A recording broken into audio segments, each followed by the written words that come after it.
ఇప్పుడు తెలియక చాలా మంది రీట్వీట్ చేశారు. కిషన్ రెడ్డి గారు దాన్ని రీట్వీట్ చేసి అదే కిషన్ రెడ్డి లాంటి కేంద్ర మంత్రి, అది కూడా కేబినెట్ మంత్రి లాంటి వ్యక్తి తెలుసుకోకుండా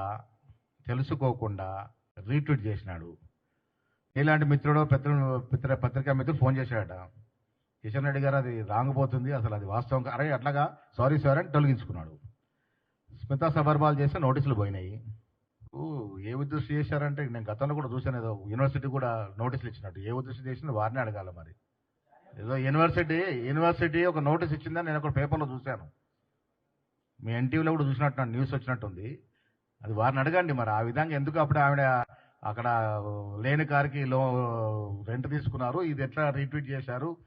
ఇది తొందరపాటు. ఇప్పుడు తొందరపాటు తనం తప్పితే ఏం లేదు. కిషన్ రెడ్డి తొందరపాటు, అప్పుడు పాపంకి ఆ వయసులో చాలా చిన్నది ఆమె తొందరపడితే ఏముంది? అందుకే తెలుసుకొని మాట్లాడితే మంచిది.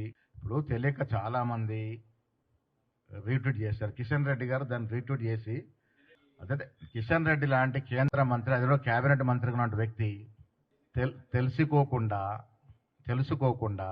రీట్వీట్ చేసినాడు. ఇలాంటి మిత్రుడు పత్రికా మిత్రుడు ఫోన్ చేశాడట, కిషన్ రెడ్డి గారు అది రాంగ్ పోతుంది, అసలు అది వాస్తవం అరే అట్లాగా సారీ సార్ అని తొలగించుకున్నాడు. స్మితా సబర్బాల్ చేస్తే నోటీసులు పోయినాయి. ఏ ఉద్దేశం చేశారంటే నేను గతంలో కూడా చూశాను, ఏదో యూనివర్సిటీ కూడా నోటీసులు ఇచ్చినట్టు. ఏ ఉద్దేశం చేసినా వారిని అడగాల. మరి ఏదో యూనివర్సిటీ ఒక నోటీస్ ఇచ్చిందని నేను ఒక పేపర్లో చూశాను. మీ ఎన్టీవీలో కూడా చూసినట్టు న్యూస్ వచ్చినట్టుంది. అది వారిని అడగండి. మరి ఆ విధంగా ఎందుకు అప్పుడు ఆవిడ అక్కడ లేని కారుకి రెంట్ తీసుకున్నారు, ఇది ఎట్లా రీట్వీట్ చేశారు? ఇది తొందరపాటు. ఇప్పుడు తొందరపాటు తనం తప్పితే ఏం లేదు. కిషన్ రెడ్డి తొందరపాటు, అప్పుడు పాపంకి ఆ వయసులో చాలా చిన్నది ఆమె తొందరపడితే ఏముంది? అందుకే తెలుసుకొని మాట్లాడితే మంచిది.